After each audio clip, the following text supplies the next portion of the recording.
जोहार, आप देख रहे हैं शहर टीवी 24। इस वक्त में गुरु नानक जयंती के शुभ अवसर पे हम लोग धनबाद बैंक मोड़ गुरुद्वारा में हैं। चलिए मैं यहाँ के जो प्रवचन देते हैं मैं उनसे बात करते हूँ।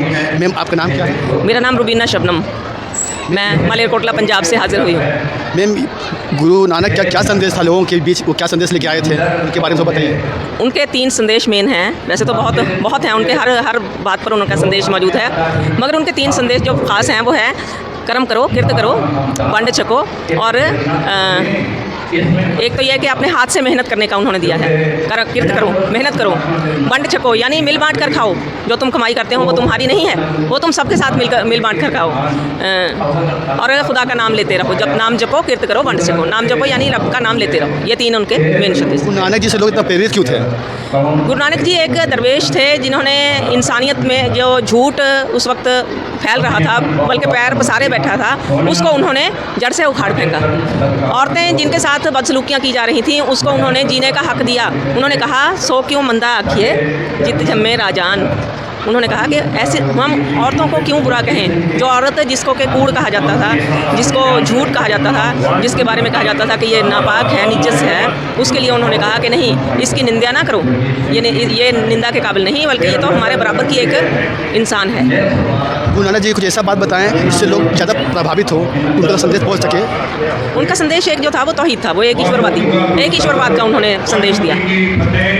सबसे पहले उन्होंने वो जो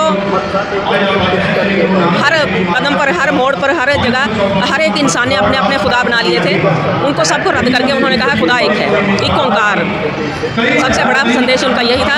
और दूसरा जो था वो दसवंध यानी मिल बांट के खाओ, अपनी कमाई में से 10वां हिस्सा लोगों गरीबों के लिए दान करो। धन्यवाद जी। गुरु नानक जी के सफ़र के बारे में कुछ बताइए। गुरु नानक देव जी ने 7 उदासियाँ की हैं, और उन्होंने मतलब सिर्फ भारत में ही नहीं और भी बहुत जगह, भारत के अलावा भी बहुत अलग अलग देशों में जाकर भ्रमण किया और अपनी वाणी का प्रचार किया। उनकी मतलब उनका है था कि कीरत करो, वंड छको, कर्म करो।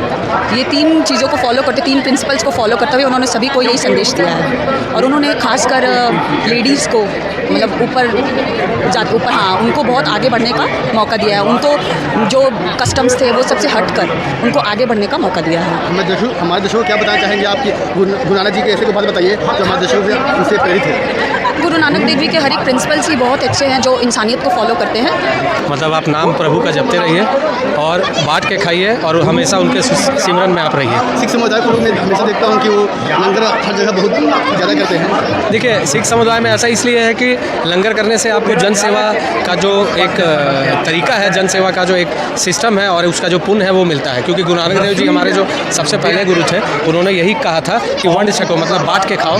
तो उसी अनुसरण को हम लोग फॉलो करते हैं। ऑल ओवर देश विदेश कहीं भी जाइएगा तो हमारे जितने भी सिख लोग हैं, खास करके लंगर का हमारा जो प्रक्रिया है शुरू से चला आ रहा है। सर, मैं आप गुरु नानक जी के बारे में ये बताइए कि जो हमारे दर्शक हैं उनको ये पता चलना चाहिए कि गुरु नानक जी का संदेश क्या था, उनका विचार क्या था। देखिए, गुरु नानक देव जी का एक ही संदेश था कि किसी भी हिंदू, मुस्लिम, सिख, ईसाई किसी में भी किसी प्रकार का कोई डिफरेंस नहीं है। लंगर का सिद्धांत उन्हीं से स्टार्ट हुआ, कहा जाए तो ऐसे उसको हम 100% नहीं बोल सकते, but we can say that कि लंगर उन्हीं से स्टार्ट हुआ। पर लंगर में हमारे बगल में आसपास जितने भी लोग रहते हैं वो अलग अलग धर्मों के रहते हैं। यहाँ ऐसा नहीं है कि किसी मुस्लिम को या किसी XYZ कास्ट को या किसी को भी लंगर करने का मनाही है। तो उनका पहला संदेश यही था कि बांट। यहाँ पे आप देख सकते हैं कि यहाँ पे लोगों को चप्पल रखा जा रहा है, लोग यहाँ के सिख समुदाय के लोगों की सेवा कर रहे हैं और यहाँ पे लंगर बांटा जा रहा है। देखिए, बहुत सारे लंगर बांटे जा रहे हैं, लोग काफ़ी भीड़ है यहाँ पे हर जाति धर्म के लोग हैं जो लंगर में आके खाना खाते हैं। ये गुरु नानक जी के की से लोग प्रेरणा थे। और किसी जाति प्रतिनिधिता, किसी पंथ प्रतिनिधिता, जब वो आए सर परमात्मा कैद बंदे नहीं कैद, ऐसी बंदा परमात्मा पल्ले बंदे आजाद नहीं कराए।